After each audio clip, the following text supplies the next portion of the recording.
Olá a todos, com alegria vamos dar início a mais um estudo em nome do nosso Deus triuno, Pai, Filho e Espírito Santo.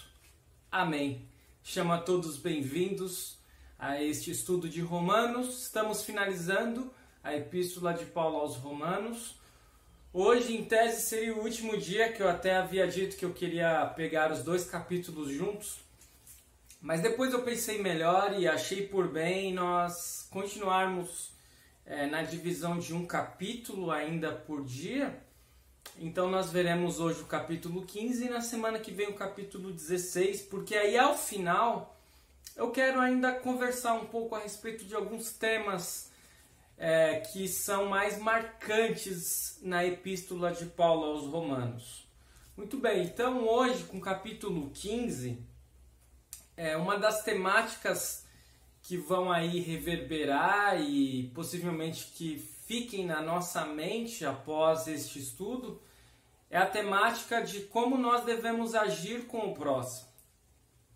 E o apóstolo Paulo ele é bem claro quando ele diz assim que nós devemos procurar pautar a nossa vida não apenas pela vontade de Deus, mas também pelo impacto que as nossas ações vão causar na vida do próximo. Nós vimos isso no estudo anterior, quando nós vimos a respeito de não sermos tropeço ou pedra de tropeço para as pessoas, não causarmos escândalo. E hoje, mais uma vez, ele vai falar que antes importa a nós cristãos agradarmos ao próximo do que a nós mesmos. São todas coisas que todos sabemos, mas que ao mesmo tempo, apesar de sabermos, temos dificuldade em praticar. Porque nós sabemos que em nossa natureza humana, há sim uma inclinação total contrária a procurarmos o bem do outro. A nossa vontade natural é procurarmos apenas o nosso bel prazer, a nossa satisfação. E aí nós precisamos lutar contra a nossa velha natureza. Vejamos então capítulo 15, versículos 1 a 6. O apóstolo Paulo vai dizer assim: Ora, nós que somos fortes na fé, temos de suportar as debilidades dos fracos e não agradar a nós mesmos. Portanto, cada um de nós agrade ao próximo no que é bom para a edificação. Porque também Cristo não agradou a si mesmo.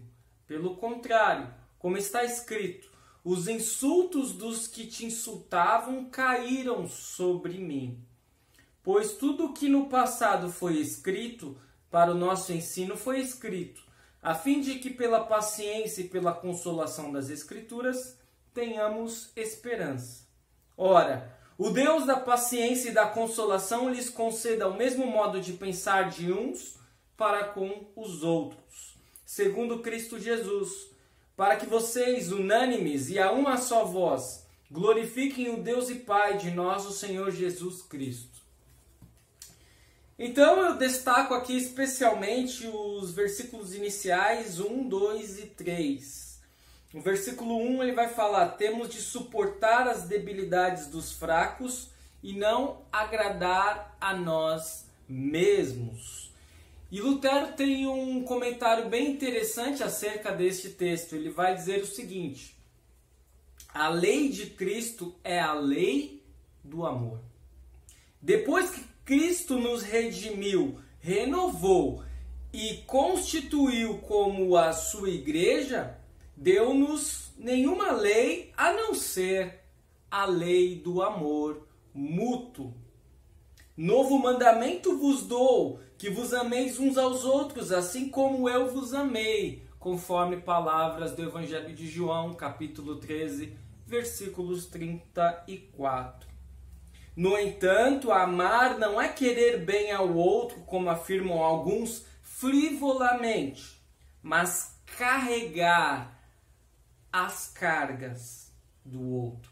Isto é, carregar aquilo que te é penoso e que não carregas com prazer. É necessário, portanto, que os cristãos tenham ombros fortes e ossos robustos, de maneira que possam carregar a carne, isto é, a fraqueza dos irmãos. Pois Paulo diz que eles têm cargas e pesares. Ora, o amor é doce, benigno e paciente, não em receber, mas em dar, pois é obrigado a fechar os olhos a muitas coisas e a carregá-las. Vejam só, então, palavras de Lutero que demonstram para nós que amar não é tarefa fácil. Amar não é simplesmente desejar o bem a alguém. É carregar as suas pesadas cargas. O que seria isso exatamente? Ora, quando nós convivemos com alguém, quando nós conhecemos alguém a fundo, nós sabemos que essa pessoa ela tem suas características, suas peculiaridades, ela tem as suas qualidades, mas também tem os seus defeitos. Se você quiser conviver com alguém, seja na constância de um casamento, seja morando com familiares, eventualmente com algum amigo, amiga, você notará isso rapidamente. Aliás, quando a gente mora sozinho, que é o meu caso, por exemplo, nós começamos a observar um pouco melhor que muitas vezes os nossos próprios defeitos, eles nos incomodam. Se os nossos próprios defeitos nos incomodam, como que os defeitos dos outros não irão nos incomodar ainda mais? E por vezes, relacionamentos são desfeitos, casamentos são rompidos, amizades são desfeitas, laços familiares são quebrados, porque as pessoas não suportam carregar as cargas uns dos outros. É evidente que há situações e há situações, eu não estou com essas palavras julgando eventuais separações. O que eu quero dizer é que não importa quem você seja, e não importa com quem você conviva, você terá que carregar cargas, e essa pessoa com quem você convive terá que carregar as suas cargas. E não é possível uma convivência harmônica sem que isso ocorra. Os cristãos precisam ter a noção de que antes de que você queira que carreguem as suas cargas, você deve carregar as cargas dos outros. É um desafio, é difícil. Como eu disse no início, a nossa natureza não está propensa a isso. Mas é esse desafio que Deus nos lança, que Jesus deseja que nós possamos perseverar para convivermos, para amarmos, para testemunharmos o seu amor.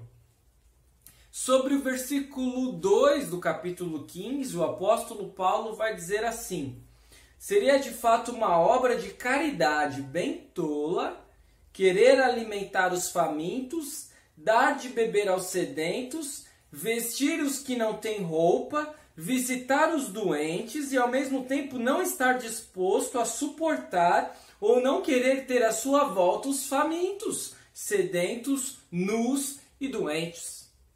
Por outro lado, se você não suporta pessoas ruins ou fracas à sua volta, isso equivale a não estar disposto a ajudar e ser útil na salvação do próximo.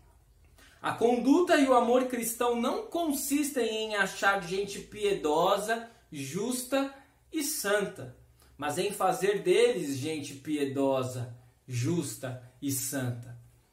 E eu repito para vocês como esse texto ele é extraordinário e nós precisamos refletir nele melhor. Olhem só o que Lutero disse. A conduta e o amor cristão não consistem em achar gente piedosa, justa e santa, mas em fazer deles gente piedosa, justa e santa. O cristão também não vive para encontrar gente rica, forte e sã, mas para tornar os pobres em ricos, os fracos em fortes, os doentes em sãos. A igreja não é um lugar de santinhos, de pessoas perfeitas, puras, imaculadas. A igreja é um grande hospital de pessoas enfermas. Enfermas que padecem da pior enfermidade que existe, que é o pecado. A nossa convivência com pessoas difíceis e o nosso amor por elas é o que poderá modificá-las um pouco, não totalmente, porque nem mesmo nós conseguimos mudar totalmente. Mas esse é o desafio. E não simplesmente procurarmos seres perfeitos, puros, imaculados, pois eles não existem. Eles estão no céu e não aqui na terra. Aqui nós temos convivência com pessoas de carne e osso. Nós somos de carne e osso. Nós padecemos do pecado e essa doença nos afeta. E que por isso nós precisamos ter essa noção de carregar as cargas uns dos outros. E aí, quando nós não encontrarmos forças, motivação para fazer assim, agir assim, aí nós olhamos o versículo 3. Porque também Cristo não agradou a si mesmo, pelo contrário, como está escrito: os insultos dos que te insultavam caíram sobre mim. Porque, antes de mais nada, Cristo carregou as nossas cargas. E se não fosse por isso, nós não teríamos perdão, nós não teríamos salvação. Versículos 7 até 13 diz assim: portanto, acolham uns aos outros, como também Cristo acolheu vocês para a glória de Deus. Pois digo que Cristo foi constituído ministro da circuncisão, em prol da verdade de Deus, para confirmar as promessas feitas aos nossos pais, e para que os gentios glorifiquem a Deus por causa da sua misericórdia, como está escrito: por isso eu te glorificarei entre os gentios e cantarei louvores ao teu nome. E também diz: alegrem-se, ó gentios, com o povo de Deus. E ainda: louvem o Senhor de todos vocês, gentios, e todos os povos o louvem. Também Isaías diz: virá a raiz de Jessé, aquele que se levanta para governar os gentios. Nele os gentios esperarão. E o Deus da esperança encha vocês de toda alegria e paz na fé que vocês têm, para que sejam ricos de esperança no poder do Espírito Santo. Acolham uns aos outros é o recado que Deus tem para todos os cristãos. E a quem nós devemos acolher? A todos. Nós vimos isso ao longo da leitura da epístola de Paulo aos Romanos. Assim como Cristo acolheu vocês para a glória de Deus. E aí ele vai falar de várias profecias se referindo aos gentios. Quer dizer, era necessário que os cristãos de origem judaica acolhessem os gentios. Era necessário também que os gentios acolhessem os cristãos de origem judaica. E nós vemos sempre essa comparação que o apóstolo Paulo faz ao longo da sua epístola aos Romanos. Versículos 14 a 21. E eu mesmo, meus irmãos, estou certo de que vocês estão cheios de bondade, têm todo conhecimento e são aptos para admoestar uns aos outros. Entretanto, eu lhes escrevi em parte mais ousadamente, como para fazer com que vocês se lembrem disso outra vez, por causa da graça que me foi dada por Deus, para que eu seja ministro de Cristo Jesus entre os gentios, no sagrado encargo de anunciar o Evangelho de Deus, de modo que a oferta deles seja aceitável, uma vez santificada pelo Espírito Santo. Tenho, pois, motivo de gloriar-me em Cristo Jesus nas coisas concernentes a Deus, porque não ousarei falar sobre coisa alguma, a não ser sobre aquelas que Cristo fez por meio de mim, para conduzir os gentios à obediência por palavras e por obras, por força de sinais e prodígios, pelo poder do Espírito de Deus. Assim, desde Jerusalém, que foi onde Paulo começou a empreender as suas viagens, e arredores, até o Ilírico, que ficava lá próximo a Roma, tenho divulgado o Evangelho de Cristo, esforçando-me deste modo por pregar o Evangelho não onde Cristo já foi anunciado, para não edificar sobre alicerce alheio. Pelo contrário, como está escrito, aqueles que não tiveram notícia dele o verão, e os que nada tinham ouvido a respeito dele o entenderão. O apóstolo Paulo era judeu. Normalmente ele iniciava o seu trabalho quando ele passava pelas cidades, nas sinagogas. Ele buscava primeiramente os judeus. Ele seguia os princípios que Jesus pregou aos seus apóstolos, aos seus discípulos, de primeiro procurarem os da casa de Israel.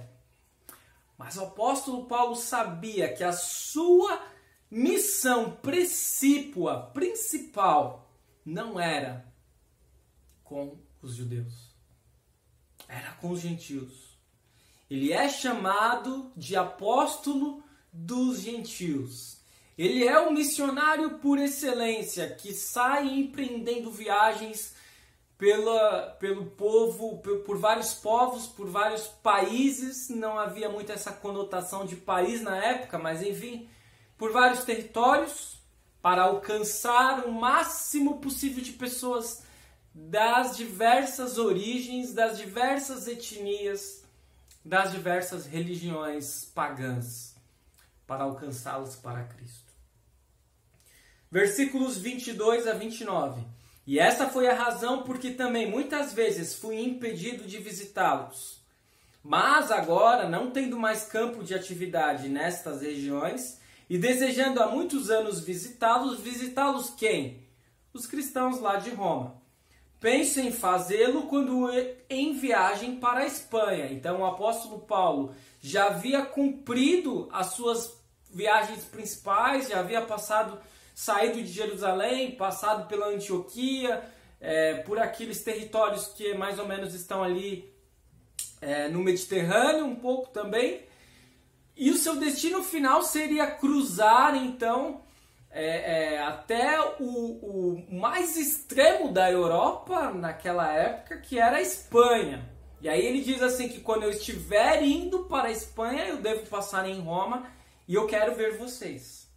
Pois espero que de passagem eu possa vê-los e que vocês me encaminhem para lá, depois de haver primeiro desfrutado um pouco a companhia de vocês. Mas agora estou de partida para Jerusalém. Então, naquele momento em que ele estava escrevendo a carta, ele já intencionava ir para a Espanha, passar por Roma, mas antes tinha que ir a Jerusalém. Por quê? Estou de partida para Jerusalém a serviço dos santos, porque a Macedônia e a Acaia resolveram levantar uma coleta em benefício dos pobres dentre os santos que vivem em Jerusalém. Então o apóstolo Paulo passaria por esses territórios, pegaria as ofertas e levaria para onde? Para Jerusalém, onde havia muitas pessoas em necessidade. E isto lhes pareceu bem, e de fato lhes são devedores. Porque se os gentios têm sido participantes dos valores espirituais dos judeus, devem também servi-los com bens materiais. Tendo, pois, concluído isto e havendo-lhes consignado este fruto, irei à Espanha, passando por aí, e bem sei que ao visitá-los irei na plenitude da bênção de Cristo. Então o apóstolo Paulo prega aos gentios, é o apóstolo dos gentios, mas não esquece a sua responsabilidade com os judeus, inclusive em termos econômicos, financeiros. Ele passa, digamos assim, o chapéu nas suas viagens, coleta ofertas para levar aos judeus lá de Jerusalém, aos cristãos de origem judaica, porque evidentemente quem seguia a religião judaica e não queria saber dos cristãos não ia receber o apóstolo Paulo, né? Então ele ia levar essas ofertas até os cristãos de origem judaica que ainda viviam na cidade de Jerusalém. Continuidade, vamos ver já os últimos versículos hoje. Tanto o estudo de hoje quanto da semana que vem são estudos mais curtos.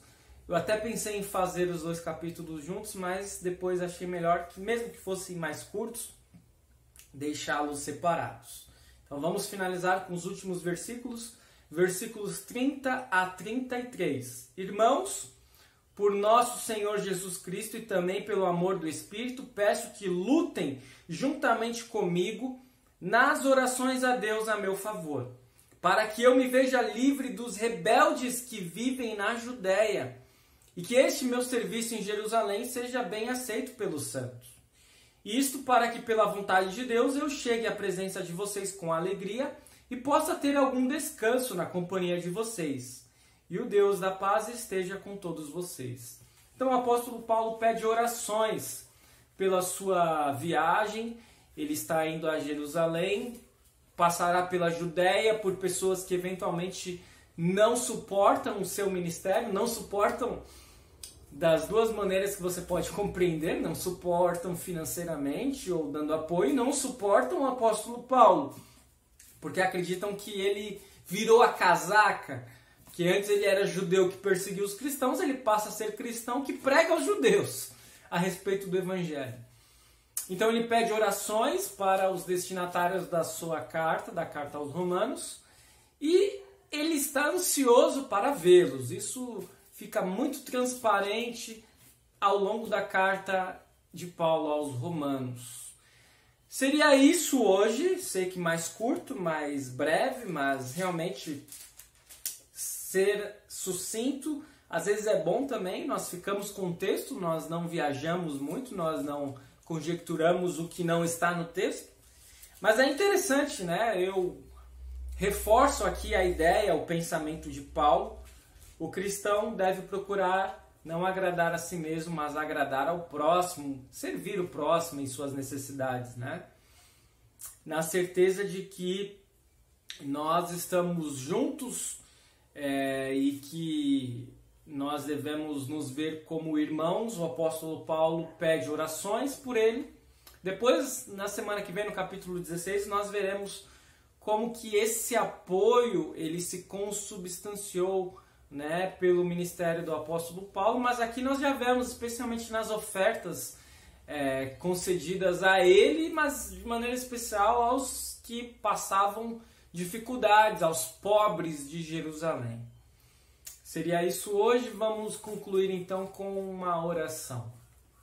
Querido Deus, amado Pai, te agradecemos por mais este estudo da Epístola aos Romanos e nós pedimos que o Senhor esteja no lar de cada pessoa que acompanha este estudo, abençoando, protegendo de todos os perigos da pandemia, do coronavírus. Oramos pelas pessoas que passam dificuldades em sua saúde, em suas finanças, e pedimos que nós possamos sempre lutar contra a nossa velha natureza para termos de fato essa certeza de que não devemos servir a nós mesmos, mas sim ao nosso próximo, e que nós possamos, com o seu auxílio, com o auxílio do Espírito Santo, de fato não apenas pensar, mas viver conforme a palavra de Deus. É o que pedimos e agradecemos em nome de Cristo Jesus, nosso Senhor e Salvador. Amém. Agradeço a todos, tenham uma abençoada noite e até o próximo encontro.